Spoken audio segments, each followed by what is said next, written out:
Matapos ang lindol, isang matandang elepante ang bumalik sa wasak na baryo, may hinahanap o may gustong iligtas. Sa isang tahimik na bahagi ng kung saan ang hangin ay amoy dagat at ang mga puno ay tila nakikipag-usap sa langit, naroon ang isang maliit na animal sanctuary na itinayo hindi para sa negosyo, kundi para sa pangalawang pagkakataon. Doon nakatira si Tala, isang matandang elepante, mabagal na ang lakad.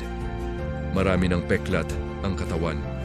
Ngunit sa kanyang mga mata, may lalim na parang may dalang kwento ng sakit at pag-asa. Hindi siya katutubo roon. Ilang taon na ang nakalipas, natagpuan si Tala na sugatan at halos hindi makatayo matapos iligtas mula sa ilegal na pagbiyahe ng mga hayop. Maraming beses na siyang pinagsamantalahan. Maraming beses na siyang iniwan. Hanggang sa dumating si Lito. Si Lito ay simpleng caretaker, hindi mayaman, hindi sikat, ngunit may pusong marunong umunawa sa mga nilalang na hindi makapagsalita. Noong unang araw na dinala si Tala sa sanctuary, hindi ito kumain, hindi ito gumalaw. Nakayuko lamang, tila nawalan na ng dahilan para mabuhay. Lumapit si Lito, hindi siya nagsalita, umupo lamang siya sa tabi nito. Araw-araw ganoon ang ginagawa niya. Hanggang isang umaga, marahang inabot ni Tala ang kanyang kamay gamit ang dulo ng kanyang mahabang nguso. Doon nagsimula ang kakaibang pagkakaibigan. Lumipas ang mga taon. Si Tala ay naging simbolo ng sanctuary.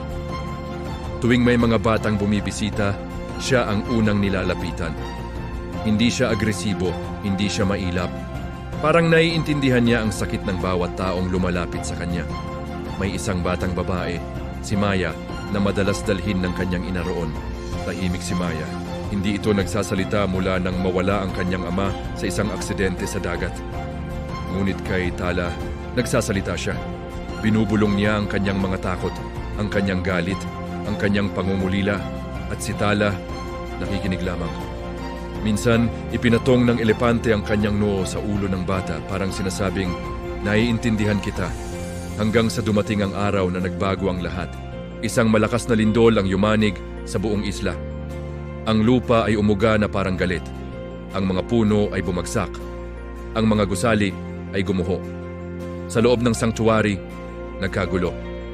Sigawan, umiiyak na mga hayop, alikabok, biyak na lupa. Pinakawalan ni Lito ang mga hayop sa mas maluwang na bahagi ng lupa para hindi maipit. Takbo! Iligtas ang sarili! Sigaw niya sa ibang caretaker. Sa gitna ng kaguluhan, hinanap niya si Tala. Natagpuan niya ito sa gitna ng alikabok, nakatayo, nanginginig, ngunit buhay. Halika Tala, sigaw ni Lito. Ngunit bago pa sila makalayo, bumagsak ang isang malaking bahagi ng gusali. Naghiwalay sila. Ilang araw ang lumipas. Wasak ang baryo. May mga nawawala, may mga sugatan. May mga umiiyak na pamilya. Ang sanctuary ay halos hindi na makilala. At si Tala, nawawala. Akala ng iba, baka tumakbo na ito sa kagubatan, baka hindi na babalik. Ngunit si Lito, kahit sugatan ang braso at puno ng gasgas ang katawan, araw-araw ay bumabalik sa guho. Hindi niya ako iiwan, bulong niya sa sarili. Sa ikalimang araw, may narinig siyang mabigat na yabag. Mula sa makapal na alikabok at usok, may malaking aninong papalapit, si Tala, payat, marumi, may sugat sa paa, ngunit buhay. Napaluha si Lito. Lumapit ang elepante at marahang itinulak ang kanyang balikat gamit ang nguso nito. Parang may gustong ipahiwatig. Talam, hindi ito umalis. Sa halip, marahan nitong hinila ang damit ni Lito. Parang sinasabing, sumunod ka. Dinala siya ni Tala sa bahagi ng baryo na mas matindi ang pagkasira. Isang lumang bahay ang tuluyang gumuho. Huminto si Tala roon, tahimik. Pagkatapos, isang mahinang tunog, isang iyak. Napahinto si Lito. May tao, bulong niya. Muling umalingaw-ngaw ang mahinang pag-iyak. Isang bata, hindi nag-aksaya ng oras si Tala. Gamit ang kanyang lakas, marahan niyang itinulak ang malalaking kahoy. Inangat ang mga tipak ng bato. Bawat galaw ay may kasamang kirot. Ramdam ang sugat sa paa. Ngunit hindi siya tumigil, sumigaw si Lito para humingi ng tulong. Dumating ang ilang residente.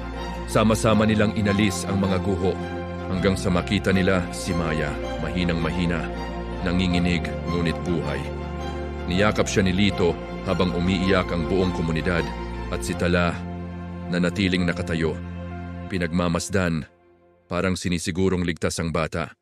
Ngunit nang tuluyang mailabas si Maya, biglang bumigay ang tuhod ni Tala, bumagsak siya sa lupa. Umalingaw-ngaw ang malakas na tunog ng kanyang pagbagsak. "Tala!" sigaw ni Lito. Lumuhod siya sa tabi ng elepante.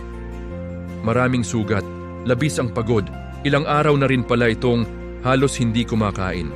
Ginamit niya ang natitirang lakas para hanapin ang batang iyon. Ang batang madalas niyang pakinggan. Ang batang minsang nagbulong sa kanya ng sakit. Hindi siya nakalimot. Hindi na kahit sa gitna ng lindol, kahit sa gitna ng takot. Hindi siya nakalimot, hinawakan ni Lito ang ulo ni Tala. "Salamat! Salamat!" paulit-ulit niyang sabi habang pumapatak ang luha sa makapal nitong balat. Marahang iminulat ni Tala ang kanyang mga mata. Tumingin siya kay Lito. Sa mga mata niyang iyon, walang takot. Parang kontento, parang alam niyang nagawa niya ang dapat niyang gawin. Dahan-dahang pumikit ang elepante, habang ang paligid ay tahimik na umiiyak. Ilang buwan ang lumipas, unti-unting bumangon ang baryo. Sa tulong ng mga volunteer mula sa iba't ibang bahagi ng muling itinayo ang sanctuary. Ngunit ngayon, mas matibay, mas ligtas. Sa gitna nito ay may isang malaking larawan ni Tala. Sa ilalim nito may nakasulat, "Ang pusong marunong magmahal, hindi kailanman nakakalimot." Si Maya ay muli nang nagsasalita. Tuwing may bumibisita, siya ang nagkukwento tungkol sa elepanteng nagligtas sa kanya. Hindi lang siya hayop, sabi niya. Bayani siya. Si Lito naman ay hindi na lamang caretaker. Naging inspirasyon siya sa marami. Dahil sa kwento ni Tala, maraming kabataan ang nag-volunteer para sa animal rescue. Maraming tao ang natutong magmalasakit. Minsan, sa dapit hapon, tumatayo si Lito sa lugar kung saan huling bumagsak si Tala. Naririnig pa rin niya sa hangin ang mabibigat nitong yabag. At sa tuwing may bagong hayop na sugatan na dinadala sa sanctuary, ngumingiti siya. Dahil alam niya, ang kabutihang itinanim ni Tala ay patuloy na nabubuhay. Ang lindol ay sumira ng mga gusali. Ngunit may isang elepanteng nagpatunay na kahit wasak ang paligid, kung buo ang puso, may maililigtas ka. May mababago ka. At kahit isang beses ka lang magmahal ng buong buo, imis, maaring sapat na iyon para mabago ang mundo ng isang tao o ng isang buong komunidad. Dahil minsan, ang tunay na bayani, hindi nagsasalita, hindi humihingi ng kapalit, hindi nakalimot. Siya si Tala.